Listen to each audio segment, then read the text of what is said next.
All right, and so let's go ahead and jump right into the last review, which is Crime Scene: The Vanishing at the Cecil Hotel. Now, this show, the 4 episodes that it provides for us, is really just circling around the disappearance of Elisa Lamb, but it does give a clear backstory as to the circumstances surrounding her death or whatnot.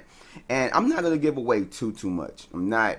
I really do want y'all guys to check it out, especially if you haven't even heard of it. But it's basically just giving a inside and out, like just look at just the hotel from its inception all the way to now, and just how it went from being something a place where a good hotel, a luxury hotel, all the way to like how it got its reputation and why and everything else to housing murderers, rapists, and drug dealers, and just people that maybe not have the greatest intentions or whatever while staying there.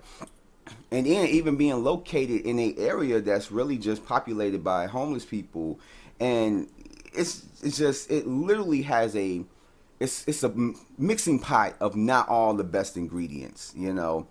And they talk to the former manager, get her experiences on the whole place and with the reputations and just everything that she witnessed there, and just goes through the tenants that stayed there because it doubled as a place where kind of like people can actually stay like this in apartments building, as well as just people coming in from out of town or just need a cheap hotel to stay at and can be there. And even Richard Romero's stayed there.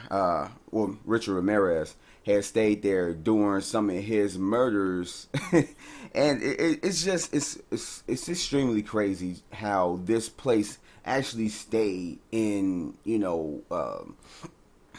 operation with all this craziness going on. But like I said, that's all just the backstory, just circling around the whole vanishing, like I said within the title, of Elisa Lamb.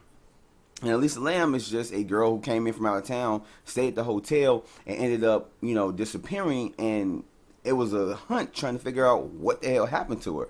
And the show goes down to possibilities from murder to suicide to even something supernatural, And it goes there, and it looks at like some of the suspects that were possibly involved with if it was a murder or whatnot, and it shows how the public was just heavily involved within the footage that got leaked. And the footage is the most famous thing about it, besides, the reputation or whatever, because the police leaked out the footage to try and see if they can get, some outside fresh, points of view on the footage.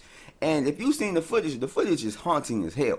Like, I honestly can't sit and look at the footage. Even now, it's just weird. She's in the elevator, she's doing weird thing. The elevator door don't close. You don't know if she's being pursued by somebody or she's seeing something, paranormal, or she's just having a psychotic break. Like, it literally, the show covers a lot about her. Like, even stuff, it covers the stuff that I knew, and it also covers the stuff that I didn't know. So I'm literally like watching this show, and I'm like, oh shit, I didn't know this. Like, this is like interesting. Like, as it's progressing and as it's moving along, I'm just getting all this new information, and it's like it puts me in a mind frame of like getting a better understanding of the whole situation, and even look to the fact of like that was a possible. Every possibility seems plausible for what happened to her.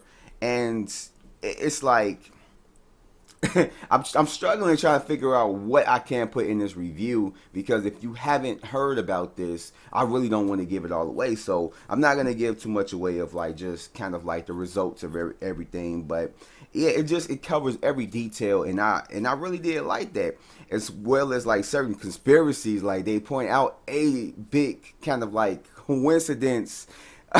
Like with I'll just say that it has something to do with the TB testing, and just the coincidence of it with Elisa Lamb. And it also brings to light a movie called Dark Water that came out in 2003, and the resemblance of just the events that happened in that movie to what happened to Elisa Lamb. Like, it's crazy.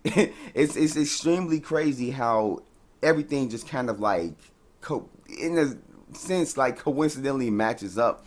It's crazy, but I really did like the show. I love that it covered a lot of stuff that I didn't know.